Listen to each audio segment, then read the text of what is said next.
पूरे साल में अगर आपको एक ऐसा समय दिया जाए जब आप हर चीज़ लगा सकते हैं अपने यहाँ पर, वह समय विंटर सीजन होगा। जी हाँ, सर्दियों में आप अपने यहाँ पर गाजर, मूली, बैंगन, टमाटर, फूलों में गेंदे, डालिया, पिटूनिया, अलग-अलग तरह के हर्ब्स, फ्रूट्स और भी ऐसे तमाम नाम हैं जिन्हें हम विंटर में अपने यहाँ पर ग्रो कर सकते हैं। और कहें तो विंटर सीज़न हमारे लिए बहुत इम्पॉर्टेंट होता है और बहुत यूज़फुल भी होता है। इसमें हर एक के लिए कुछ ना कुछ अपॉर्चुनिटीज़ होती हैं। हर कोई इस समय अपने गार्डन में कुछ ना कुछ ग्रो कर सकता है। फ़र्क नहीं पड़ता आप नए हैं या पुराने हैं।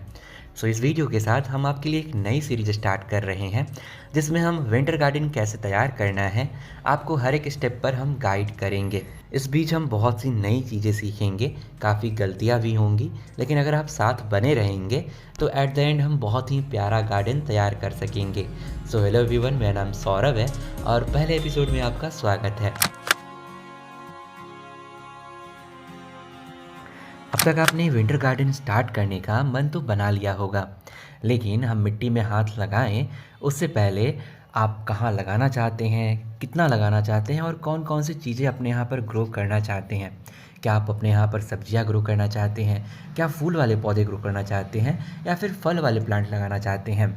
इन सभी चीज़ों का क्लियर होना बेहद ज़रूरी है। फॉर एग्ज़ाम्पल मान के चलिए हमने प्लानिंग नहीं किया, हमें कुछ पता नहीं है हमारे पास कितने गमले हैं, कितनी मिट्टी है, हमारे पास कितना कंपोस्ट बचा है और हमने ढेर सारे सीड ग्रो कर लिए, अलग अलग तरह के प्लांट लगा लिए। अब जब प्लांट हमारे बड़े होंगे ना, इन्हें गमलों की ज़रूरत होगी, मिट्टी की ज़रूरत होगी एंड अनफॉर्चुनेटली अगर हमारे पास किसी भी चीज़ की कमी हो जाती है देन हमारे प्लांट बीच में ही ख़राब हो जाएंगे, हमारे प्लांट मर सकते हैं। सो आपके गार्डन में कोई दिक्कत ना आए, आपके गार्डन के प्लांट को कोई दिक्कत ना आए, इसके लिए प्लानिंग बेहद ज़रूरी होती है। So here comes our first point, planning and setting goals. तो सबसे पहले आप अपने विंटर गार्डन को स्टार्ट करें, उससे पहले आप थोड़ा समय दीजिए, अपने गार्डन को प्लान कीजिए और फिर आगे हम बढ़ सकते हैं। सर्दियों के जो शुरुआती महीने होते हैं अक्टूबर और नवंबर के, इस समय तापमान काफ़ी सही रहता है। सर्दियाँ अभी शुरू हो रही होती हैं तो ना ही ज़्यादा गर्मी होती है और ना ही अधिक सर्दी पड़ रही होती है। इस समय हम अपने सारे सीड ग्रो कर लेते हैं और अपने जो भी प्लांट लाने होते हैं इस समय हम लाते हैं। दिसंबर के महीने से हमारे यहाँ पर सर्दियाँ महसूस होने लगती हैं, कंबल रज़ाई हमें इस्तेमाल करने पड़ते हैं और जनवरी फरवरी के महीने तक सर्दियाँ काफ़ी अच्छी पड़ती हैं। आपके यहाँ पर मौसम कैसा रहता है, सर्दियाँ कितनी हद तक आपके यहाँ पर बढ़ती हैं, उसके हिसाब से आपको प्लांट का सिलेक्शन करना है। फॉर एग्ज़ाम्पल हमारे नॉर्थ इंडिया में सर्दियाँ काफ़ी ज़्यादा पड़ती हैं, तो अगर आप सर्दियों में यहाँ पर वाटरमेलन यानी तरबूज के प्लांट ग्रो कर लेते हैं या फिर खीरे के प्लांट ग्रो कर लेते हैं तो काफ़ी हाई चांसेस रहेंगे कि आपके प्लांट सर्वाइव नहीं कर पाएँ। आपके प्लांट हो सकते हैं कि अच्छे से ग्रो ना हो या फिर ग्रो भी हो जाए तो उसमें खीरे या फिर तरबूज के फल ना लगे। वैसे ही साउथ इंडिया की बात करें तो यहाँ पर गर्मियों वाले प्लांट भी सर्दियों में काफ़ी अच्छे से ग्रो कर जाते हैं और उसमें भी फल लग जाते हैं। तो बेहतर है कि आप जिस एरिया से बिलोंग करते हैं सर्दियों में वहाँ पर कौन कौन सी फसलें लग जाती हैं, कौन कौन से प्लांट ग्रो हो जाते हैं, इन सब के बारे में आप पहले पता कर लें। आप इंटरनेट पर सर्च कर सकते हैं, अपने आसपास पता कर सकते हैं, उसके बाद आप प्लांट लाइए, उसके बाद प्लांट ग्रो कीजिए तो आपको काफ़ी अच्छा रिजल्ट देखने को मिलेगा। आमतौर पर हमारे इंडिया में सर्दियों वाले सभी प्लांट ग्रो हो जाते हैं बिना किसी दिक्कत के और काफ़ी आसानी से हम इन्हें अपने घर पर ग्रो कर सकते हैं। अभी तक हमने अपने गार्डन की प्लानिंग कर ली, गार्डन में क्या लगाना है इसके बारे में बात कर लिया। अब गार्डन में हमें गमले रखने हैं, बेड्स तैयार करने हैं या फिर हमारे पास ज़मीन में जगह है वहाँ पर प्लांट लगाने हैं, इसकी आपको अच्छे से प्लानिंग करनी है। मान के चलिए मेरे पास जो गार्डन है, मेरा जो छोटा सा प्लांट का कलेक्शन है, मैं इसे अपने छत पर रखता हूँ।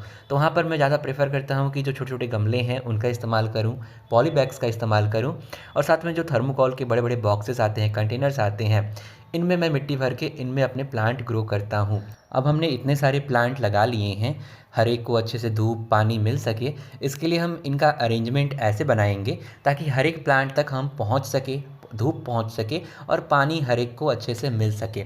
तो गार्डन का जो लेआउट आपको रखना है ना, कुछ इस तरह से रखना है कि अगर आपने कोई क्लाइंबर या फिर क्रीपर प्लांट लगा रखा है उसको आप सबसे लास्ट में रखिए। अगर आप मान के चलिए क्यारी बनाते हैं तो क्यारी के सबसे लास्ट वाले हिस्से में रखिए और उसको आप किसी ऊंचे जगह पर क्लाइंब करा दीजिए।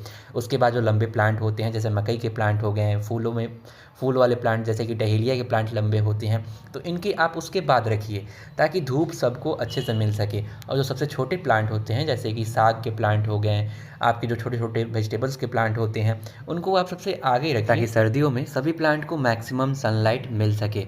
सर्दियों में प्लांट में सनलाइट ना पहुंचने की जो समस्या होती है ये बहुत ज़्यादा होती है।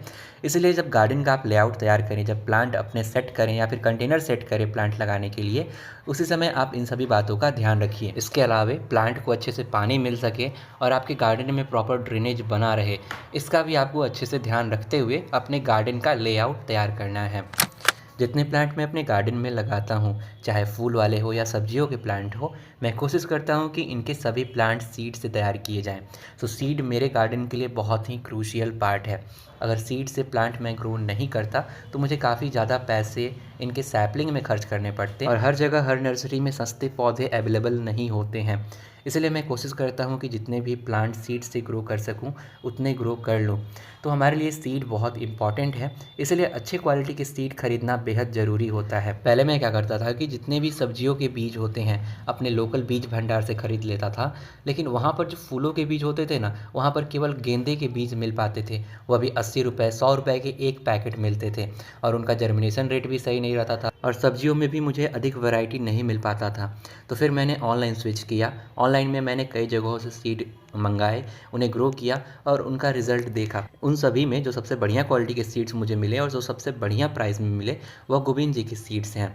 इनके बारे में मैंने कई वीडियो में आपको बता रखा है। फिलहाल अगर आपको नहीं पता है तो गोविंद जी प्लांट हॉबिस्ट हैं और काफ़ी बढ़िया सीड सेल करते हैं। इनके पास आपको सभी तरह के फ्लावर एंड वेजिटेबल्स के सीड मिल जाएंगे, हर्ब्स के सीड मिल जाएंगे और साथ में फ्लावर के जो बल्ब्स होते हैं ये भी इनके पास अवेलेबल होते हैं।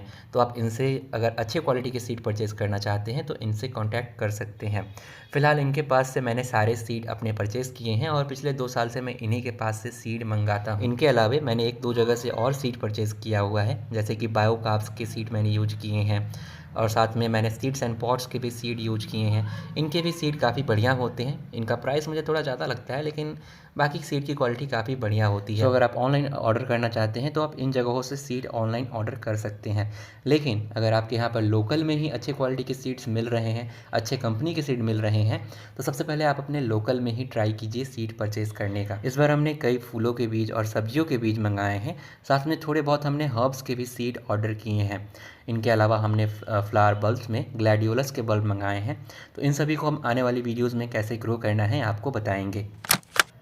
सही टाइम पर आपको फूल और सब्जियां मिल सके, इसके लिए ज़रूरी होता है कि आप अपने सीड को सही टाइम पर बोएं। इंडिया में सर्दियों के जो बीज होते हैं सितंबर के महीने से लगाने शुरू कर दिए जाते हैं और नवंबर के महीने तक इनके सीड लगाए जाते हैं। हमारे बिहार में सितंबर के आखिरी सप्ताह और अक्टूबर के पहले हफ्ते में काफ़ी अच्छी बारिश होती है। तो एक बार जब पूरी तरह से बारिश ख़त्म हो जाए उसके बाद मैं अपनी सीडलिंग स्टार्ट करता हूँ। अक्टूबर के पहले हफ्ते या दूसरे हफ्ते से मैं अपनी सीड लगाना शुरू करता हूँ और नवंबर के महीने तक अपने सारे सीड लगा लेता हूँ। सीड लगाने के 1 से 1.5 महीने तक हमारे सीडलिंग अच्छे से बढ़ते हैं और इतने बड़े होते हैं कि हम उन्हें ट्रांसप्लांट कर सकें। तो ये जो 1 से 1.5 महीने का गैप होता है, इसे हमें ध्यान में रखते हुए अपने सीड लगाने हैं और कोशिश करना है कि हमारे सीडलिंग पूरी तरह से सर्दियाँ आने से पहले ही इतने बड़े हो जाएं कि हम उन्हें ट्रांसप्लांट कर सकें। तो इस बात का ध्यान में रखते हुए आपको अपने सीड बोने हैं। इसके अलावा जो पत्तेदार सब्जियां होती हैं, इनके बीज हमें एक बार में नहीं बोना चाहिए। इनके जो सीड होते हैं इन्हें बैचेस में लगाना चाहिए ताकि हमें कंटिन्यूअस हार्वेस्ट मिलता रहे। मान के चलिए आज हमने कुछ सीड लगा दिया, फिर 1 हफ्ते बाद हमने थोड़ा सा सीड लगा दिया, तो होगा क्या कि जब हम अपना पहला बैच हार्वेस्ट करेंगे ना, तब तक हमारा दूसरा बैच रेडी हो रहा होगा और जब हम दूसरा अपना हार्वेस्ट करने जाएंगे बैच को, तब तक हमारा पहला बैच फिर से रेडी हो गया रहेगा। तो इस तरह से हमारे पास सब्जियों का कंटिन्यूअस सप्लाई बना रहेगा और हमें वेट नहीं करना पड़ेगा। तो कुछ इस तरह से आपको अपने सीड लगाने की प्लानिंग करनी है और आप भी काफ़ी बढ़िया तरीके से अपने सीड लगा सकते हैं। सो हमने अच्छे से अपने गार्डन की प्लानिंग कर ली है, सब चीज़ों के बारे में अच्छे से समझ लिया है एंड आई होप कि आप भी अच्छे से समझ गए होंगे। इतना सब समझने के बाद हम नेक्स्ट स्टेप में जाने के लिए बिल्कुल रेडी हैं और अपना विंटर गार्डन स्टार्ट कर सकते हैं। वीडियो आपको कैसा लगा नीचे कमेंट में ज़रूर बताइएगा और अगर आप चैनल पर नए हैं तो आपको पता है क्या करना है, चैनल को सब्सक्राइब कर लेना है और अपने दोस्तों के साथ इस वीडियो को ज़रूर शेयर कीजिएगा ताकि दूसरे लोग भी अच्छे से जान सकें और अपने विंटर गार्डन को अच्छे से तैयार कर सकें। फिलहाल इस वीडियो में इतना ही, मैं आपसे मिलूंगा नेक्स्ट एपिसोड में और आप जितना अच्छा इंगेजमेंट इस वीडियो में दोगे उतने ही जल्दी मैं आपको नेक्स्ट वीडियो अपलोड करूंगा। फिलहाल इस वीडियो में इतना ही। मेरा नाम है सौरभ, बाय।